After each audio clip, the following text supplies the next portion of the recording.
आप आए और आज के विषय बिंदु पर जैसा आपने आपकी तैयारी ही एक अनूठी होती है, जबरदस्त होती है। एक जोरदार तालियों से आप स्वागत करेंगे इनको। और इनका जो काम है, अपने काम से काफी कुछ प्रभावित करते हैं।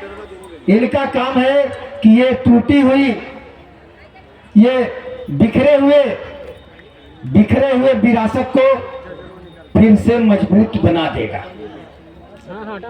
इनका काम जो बोलता है, ये बिखरे हुए विरासत को फिर से मजबूत बना देगा और सिरपुर जैसे स्थल को भी भारी पहचान दिला देगा।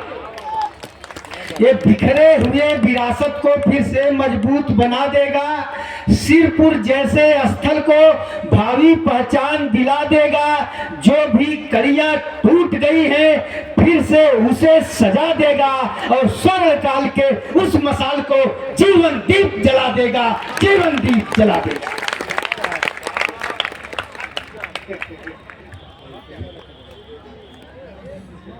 बहुत बहुत धन्यवाद संचालक महोदय।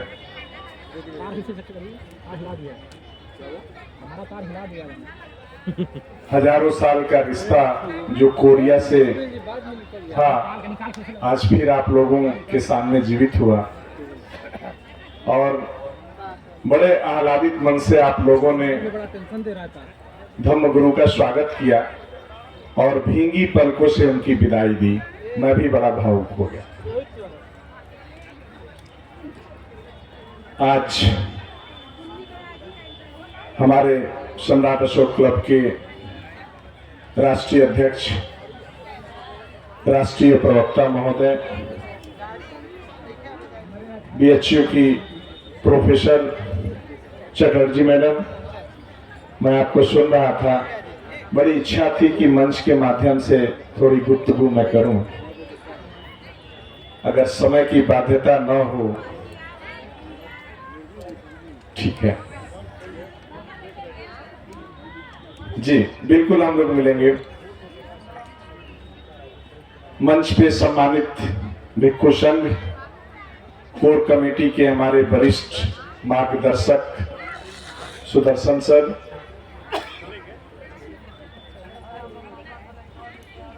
एवं विभिन्न प्रदेशों से आए हुए हमारे क्रांतिकारी साथी, महिलाएं एवं बच्चों, अभी आप लोग सम्राट अशोक महान की कार्यशैली को सुन रहे थे। अब वो समय आ गया है कि उनकी कार्यशैली किताबों से बाहर आए। अभिलेखों से तो बाहर करने का कार्य ब्रिटिश पुरातत्ववेत्ता इतिहासकारों ने कर दिया, लेकिन अब सम्राट अशोक क्लब के लोगों की जिम्मेदारी है कि उस विरासत को, उस संदेश को किताबों से बाहर ले जाए।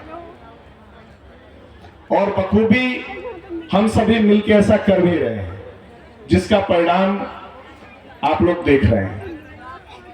और जैसा कि आज का विषय बिंदु ही है, विश्व समुदाय के साथ मधुर संबंध, तो मधुर संबंध यूं ही नहीं बनता है, हमारे आचरण से बनता है।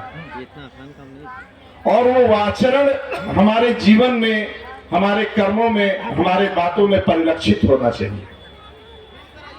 अगर वो परिलक्षित हो रहा है, तब हम बड़े गर्व के साथ कह सकते हैं कि हम बुद्ध के वंशज हैं, अशोक के वंशज हैं और सम्राट अशोक क्लब के सक्रिय सिपाही हैं। और अगर ऐसा नहीं हो रहा है तो हमें ये कहने का कोई अधिकार नहीं है। और गुरुजी ने संदेश दे भी दिया आप लोगों को, और हमें उम्मीद है कि उस संदेश पे हम लोग आगे काम करेंगे।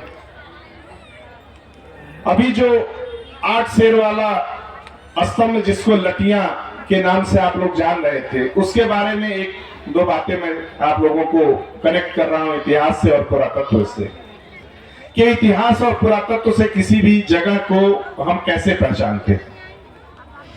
क्योंकि बहुत सी चीजें मनगढ़ंत हो जाती हैं समय के अनुसार, तो अब हम देखते हैं कि जब ये स्तंभ है और इस स्तंभ को लोग गुलिया माई और न जाने क्या क्या उपनामों से संबोधित करते थे, लेकिन ये गांव जो पश्चिम दिशा का जो गांव है वो आज भी बघरी नाम से है, और पूरब का गांव जो है वो लटिया के नाम से।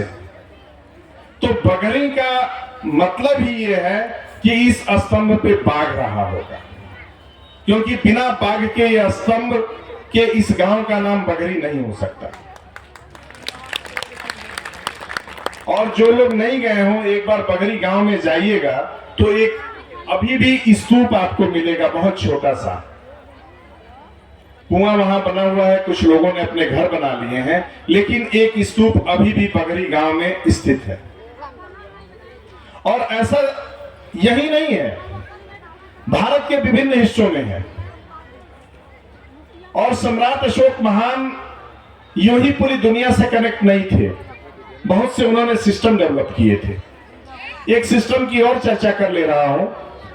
जब बनारस से आप मुगल सराय आएंगे तो एक जगह पड़ती है पड़ाव, और पूरे जीटी रोड जो अभी वर्तमान में जीटी रोड है, आप बिहार से लेके और दिल्ली तक यात्रा करिए, बहुत से बड़े बड़े मैदान मिलेंगे जिनका नाम पड़ाव आज भी है। वहां सम्राट अशोक महान की मौर्य राजाओं की सेनाएं वहां निवास करती थी जब जाती थी काबुल और कांधार की तरफ।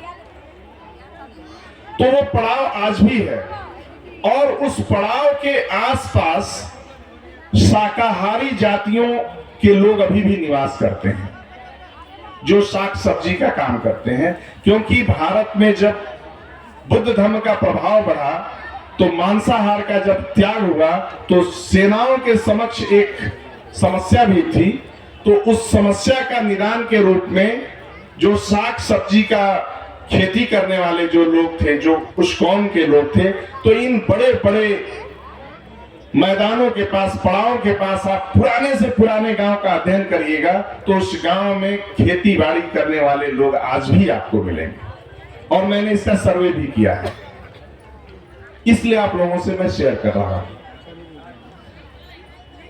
तीसरी बात मैं आप लोगों से यह कहना चाह रहा था कि सम्राट अशोक महान ने दुनिया से मधुर संबंध बना दिए, लेकिन क्या हम लोग अपने पड़ोसियों से मधुर संबंध स्थापित कर रहे हैं अथवा नहीं, इसका भी ध्यान हम लोगों को देना चाहिए।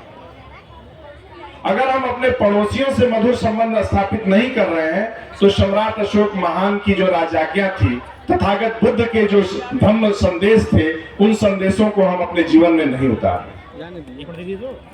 और उसी का प्रतिफल है कि जो शुरुआत सम्राट अशोक क्लब ने किया कि पहले गांव, फिर जिले, फिर प्रदेश, अब देश, और अब देश से बाहर, चाहे वो नेपाल हो, चाहे वो कोरिया हो, चाहे वो जापान हो, लोग आपके समक्ष आ रहे हैं।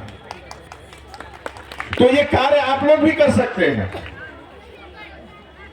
ये कार्य आप भी कर सकते हैं, क्योंकि अभी मैंने कहा कि जिस संदेश को सुन के सम्राट अशोक महान ने अपने अभिलेखों में उत्कीर्ण कराया, उसी संदेश को ब्रिटिशर्स, इतिहासकार और पुरातत्ववेत्ताओं ने किताबों तक पहुंचाया।